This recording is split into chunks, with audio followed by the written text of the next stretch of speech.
8 फरवरी यानी इंतखाबात का दिन। उम्मीद है कि आपने अपने वोट के हकदार उम्मीदवार का फैसला कर लिया होगा, लेकिन वोट डालने का तरीकाकार है क्या, और आपने 8 फरवरी को वो कौन सी चीज़ों का ख्याल रखना है जिससे आपको इलेक्शन वाले दिन किसी परेशानी का सामना करना ना पड़े और आपका वोट भी सही से कास्ट हो।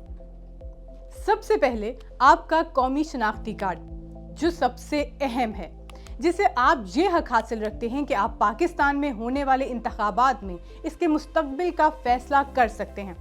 तो तमाम वोटर्स अपने असली आई कार्ड को अपने मुतल्लिका पोलिंग स्टेशन ले जाना ना भूलें।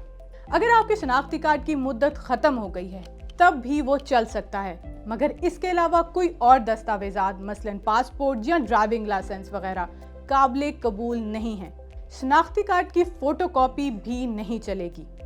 तो जो भी वोटर अपने पोलिंग स्टेशन जाएं, वो अपना ओरिजिनल आईडी कार्ड ले जाना मत भूलें।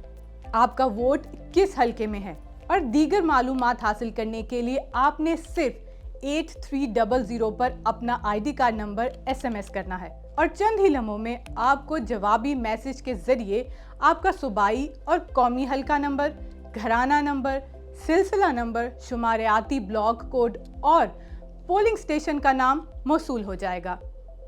ये तमाम मालूमात आपके वोट के लिए बेहद ज़रूरी हैं, तो आज ही किसी सादा कागज़ पर ये सारी इंफॉर्मेशन लिख लें ताकि आपको इलेक्शन वाले दिन पोलिंग स्टेशंस के करीब इलेक्शन कैंपों में लंबी कतारों में लगना ना पड़े।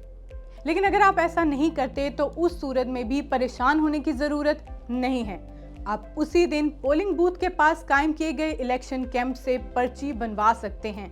आपका ताल्लुक किसी भी सियासी जमात से हो सकता है। अपने सियासी रुझानात को मद्देनजर रखते हुए अपनी जमात की वेबसाइट वगैरह से अपने उम्मीदवार का नाम और उम्मीदवार का इंतखाबी निशान नोट कर लें। यहाँ ये भी याद रखें कि अपने उम्मीदवार का नाम और निशान दोनों की पहचान करके ही पोलिंग बूथ में जाएं। इलेक्शन के दिन आप सुबह 8 से शाम 5 बजे तक ही अपना वोट कास्ट कर सकते हैं। इसके बाद कोई भी वोट नहीं डाला जाएगा।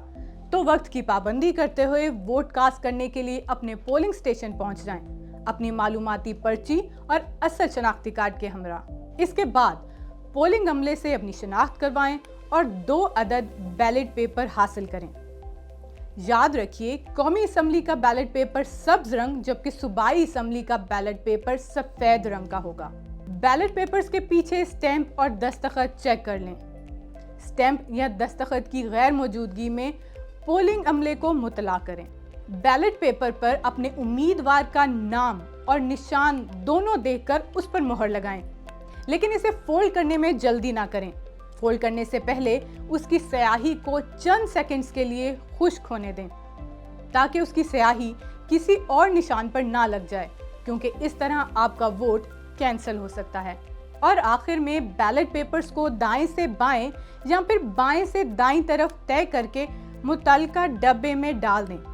याद रहे कि वोट को आराम से, तसल्ली से और ध्यान से डालना है, क्योंकि ज़ाया होने की सूरत में मुतबादिल बैलेट पेपर फराहम नहीं किया जाएगा।